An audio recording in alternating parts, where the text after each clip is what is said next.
Hello everyone, hope you're all doing great. In this video, we are going to discuss about obstructed labor. Obstructed labor is a labor in which delivery through the natural birth canal is not possible or impossible to achieve due to various reasons. Okay, and this constitutes about 3 to 6% of the deliveries in the world, and it also contributes to 8% of the causes of maternal mortality as well. Okay, so this is a major failure of obstetric care, and it is mostly seen in case of developing countries followed by developed countries, but it is almost rare in the developed countries. So there is failure of the presenting part to descend in spite of regular and adequate uterine contractions.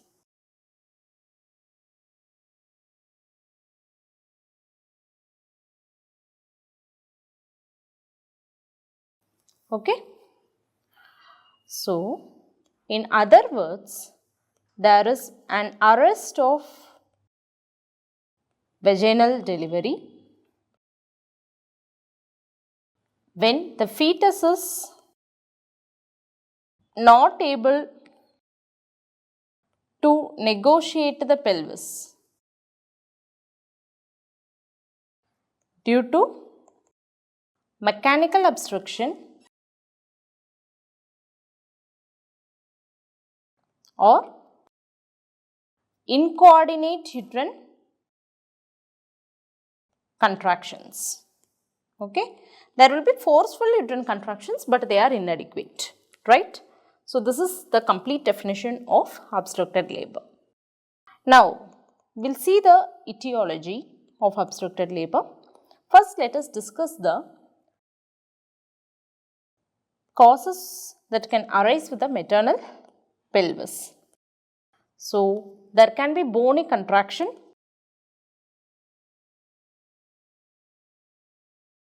like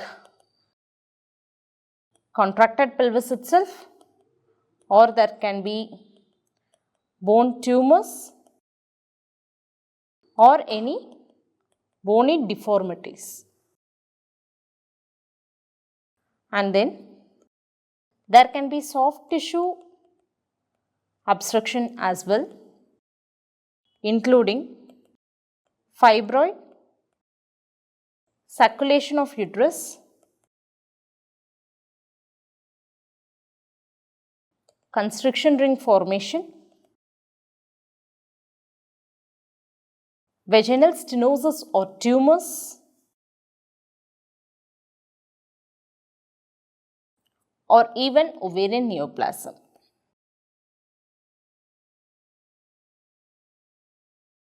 Sometimes there can be chances of rigid cervix that can be seen in case of conization of cervix or even amputation of cervix done due to gynecological causes. And not only this, other like tumors of bladder, rectum, and even pelvic kidney can be there. That will be causing obstruction, right? Okay. Now we will see what will be the causes in the passenger. That is the problem with the passenger. Number 1, it can be a large sized baby, or there can be malpresentations or malpositions, locked twins, and even fetal anomalies as well, like hydrocephalus and conjoined twins.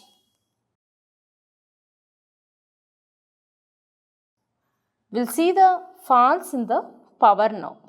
Okay, that is the uterine contractions. As I've already told you, there can be incoordinate uterine action,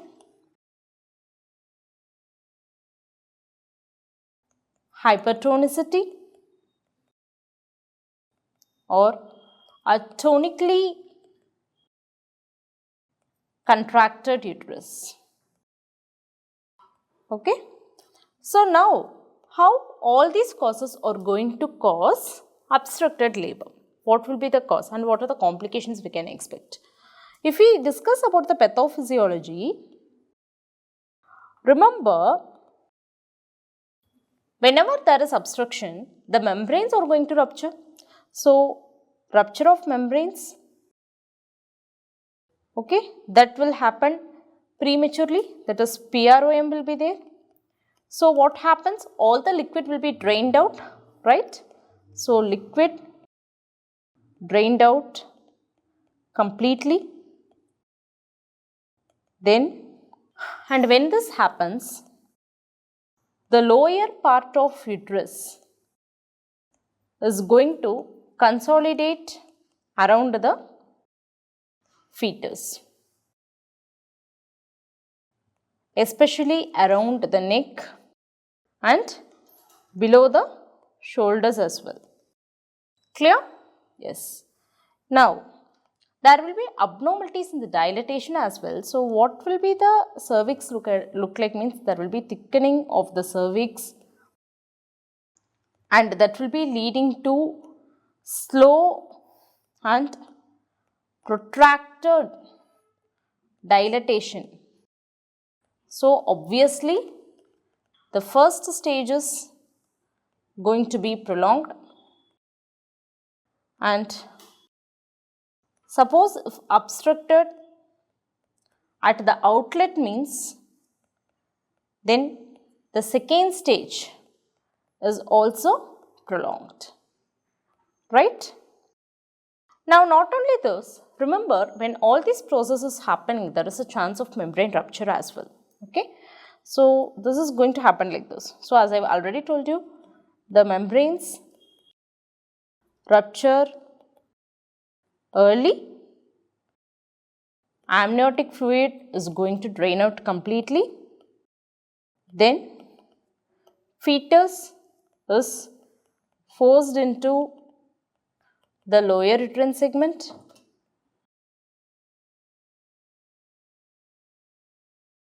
when the fetus is forced into the lower uterine segment, there are two things going to happen. Number one, there is going to be a pressure on the umbilical cord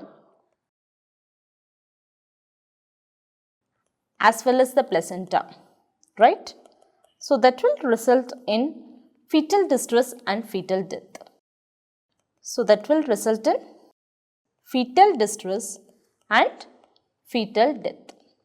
Now, what happens is, the uterus molds tightly around the fetus, and this leads to formation of a ring. So, the fetus cannot descend due to the obstruction, and that will cause the lower segment to get overstretched, and finally there can be chances of uterine rupture as well.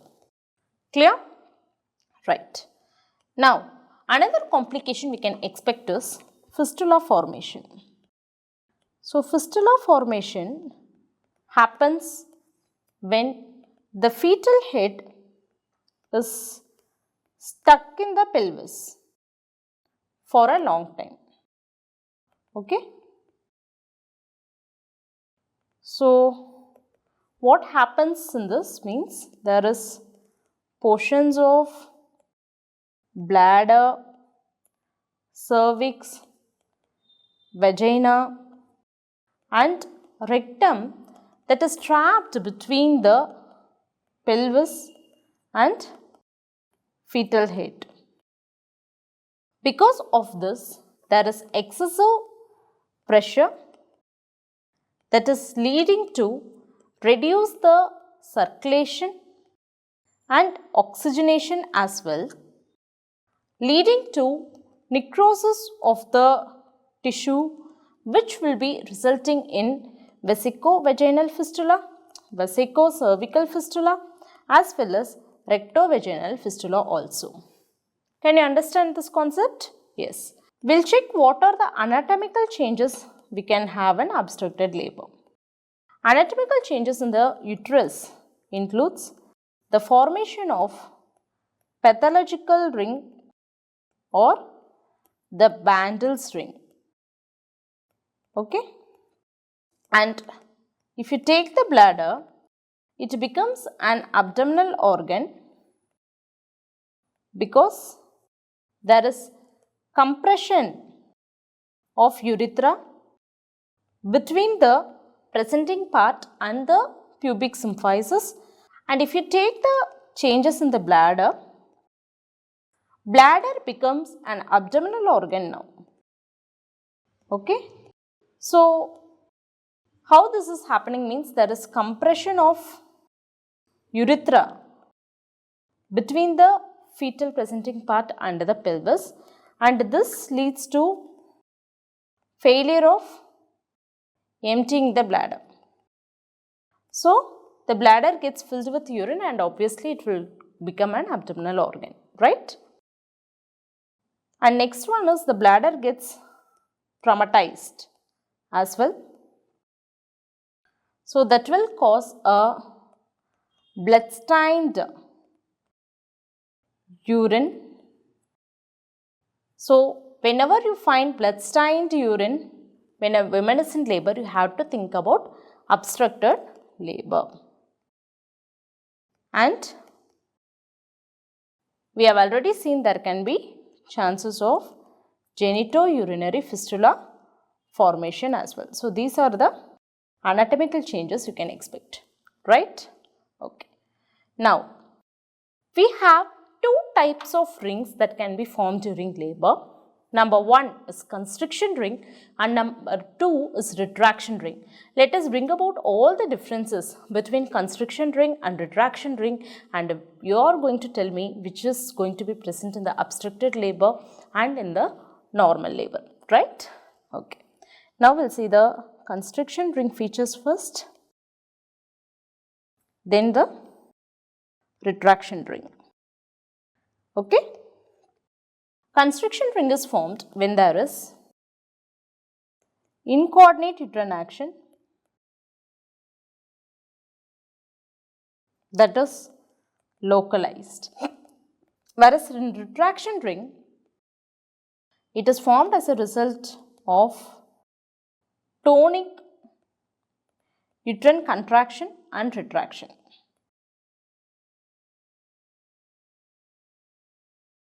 Constriction ring is formed due to irritability of the uterus, whereas restriction ring is formed due to obstructed labor. Okay? And in constriction ring, it doesn't alter once formed. Okay? That means the position is not going to change once it is formed. Whereas in retraction ring, the position progressively moves upwards. So, the constriction ring can occur at the junction of upper uterine segment or lower uterine segment or in other places as well. Whereas retraction ring is always present at the junction of upper uterine segment and lower uterine segment. So, what happens? Upper segment is going to contract and relax, whereas here the upper uterine segment is going to be tonically contracted.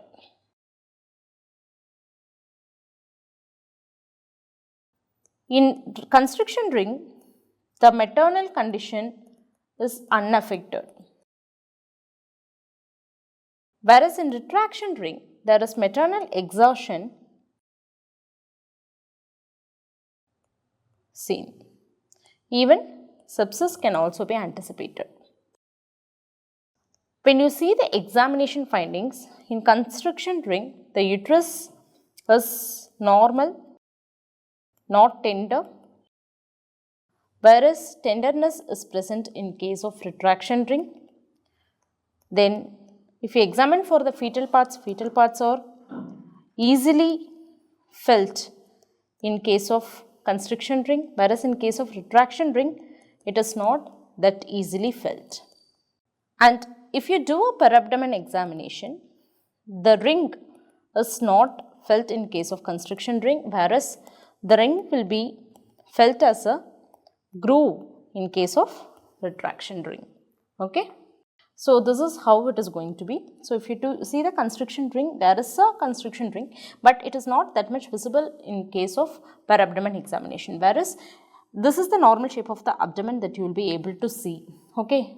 Even if there is a constriction ring formation, but in case of retraction ring formation, there is a retracted upper uterine segment and a distended lower uterine segment that is going to make this pathological retraction ring very prominent, that is otherwise known as Bandel's ring. Okay, fine. Also, in constriction ring, the round ligaments are not felt while doing pervaginal examination, whereas in retraction ring, the round ligaments are felt, and more than that, they are tense and tender as well. Okay, and in constriction ring, the lower segment is not pressed by the presenting part. Okay, is not pressed by the presenting part. Whereas in retraction ring, the lower segment is very much pressed by the forcibly driven presenting part.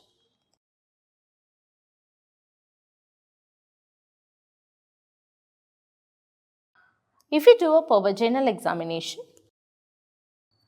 ring is usually felt above head in case of constriction ring, whereas in retraction ring, the ring cannot be felt vaginally. And regarding the maternal condition in case of constriction ring, maternal exertion is going to occur even in constriction ring, but it is going to present as a late feature. Whereas in retraction ring, maternal exertion as well as sepsis will occur early itself, right? And here fetal anoxia can appear, but obviously as a late feature. Here fetal anoxia occurs early, and due to that, fetal death can also be anticipated. And then chance of rupture is almost absent in case of constriction ring, whereas in retraction ring there is chance of rupture, especially in case of multigravidas. And then you have to deliver the baby by relaxing the ring or cut the ring if you prefer to do a cesarean section. Whereas in case of retraction ring, you have to do only cesarean section after excluding rupture of the uterus. Clear? Right. Now, we'll see the general management of the patient now. General management of the patient. First, you have to rehydrate the patient.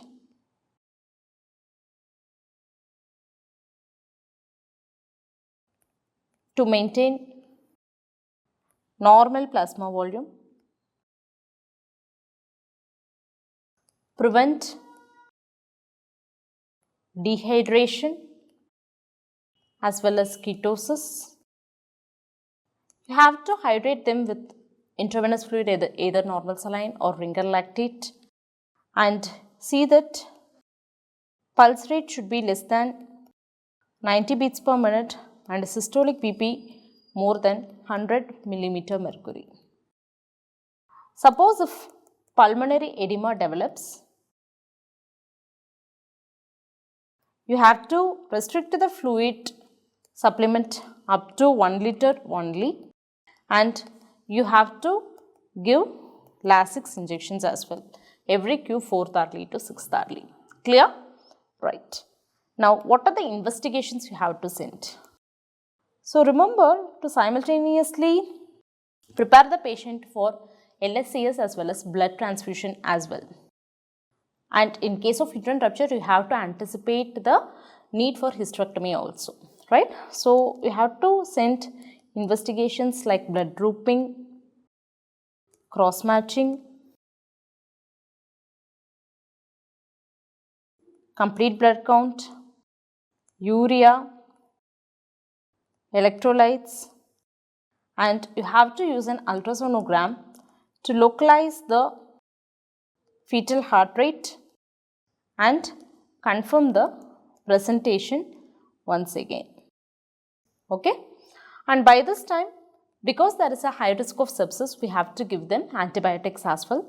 So, antibiotics that can be given include ampicillin at a dose of 2 gram Q6 hourly plus gentamicin at a dose of 5 milligram per kilogram Q24 hourly. Clear? And suppose if you are planning for cesarean section, then also add injection metronidazole, and you can shift to higher antibiotics as well, like you can add 3rd generation cephalosporins. Clear? Yes. Then blood transfusion, if needed, has to be done. You have to take vaginal and blood culture and sensitivity also. Clear? Right. Now, what are the things you shouldn't do? See, don't do. Stop oxytocin drip. Don't continue it. Okay, oxytocin drip should be stopped if there is signs of obstruction. Then don't try internal version and never try operative vaginal delivery also. Okay, so these are the don't do things, right? So what are the preventive measures you will do to stop getting into this situation? Number 1, you have to give a proper antenatal care. There should be adequate history taking and physical examination done, right? And you should use a photograph in the labor ward while the woman is in labor.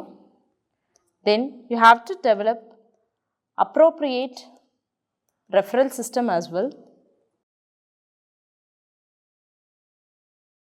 Appropriate referral system to a higher center. Then you have to improve nutrition for female children right from childhood. Discourage hyperactivity, and there should be proper utilization of the health facilities. Now, the mode of delivery depends upon the fetus. Okay, so we have to check whether the fetus is alive or dead. Okay, so whether it is alive or dead. When it is alive, you can attempt forceps delivery, vacuum delivery, as well as symphysiotomy as well. Okay, if mild disproportion is present. And if it is dead, you can go for vaginal destructive operations, destructive procedures, or craniotomy or decapitation. Okay, so these two things are clear. Now, what if the baby is alive or dead, and when there are conditions like if you have a grossly contracted pelvis, soft tissue obstruction,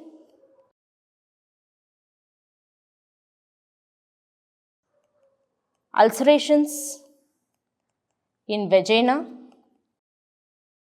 and cervix, Lockett twins, as well as conjoined twins. In this case, yes, you will be preferring to do a cesarean section. So, finally, I want to summarize the complications that is anticipated with the obstructed labor. So, complications in case of obstructed labor can include postpartum hemorrhage, that is atonic and traumatic. So, this can be lethal also sometimes, and quick decision has to be made as to whether there should be ligation of the arteries or a hysterectomy, and about the blood transfusion as well, right. Then there can be lower segment hematoma formation or rupture uterus, urinary fistula formation, acidosis, or even chorioamnionitis. So, chorioamnionitis. Okay. So, we also have to know about the postoperative management in this case. In postoperative management, patient may need an observation in intensive care unit, and abdominal drain has to be kept. Indwelling catheter has to be placed for about 7 to 10 days. You have to put them on antibiotics, higher antibiotics as well, and you have to do electrolyte management. Don't ever forget to give thromboprophylaxis as well, because there is going to be a long period of bed rest. Clear? So, with this we are completing this topic on obstructed labor. I hope you would have understood what are the causes of obstructed labor, how you have to identify it by doing a per abdomen and per vaginal examination, investigations to be sent to the complications anticipated, and the management. So, until we meet in the next video, take care, happy learning, and bye-bye.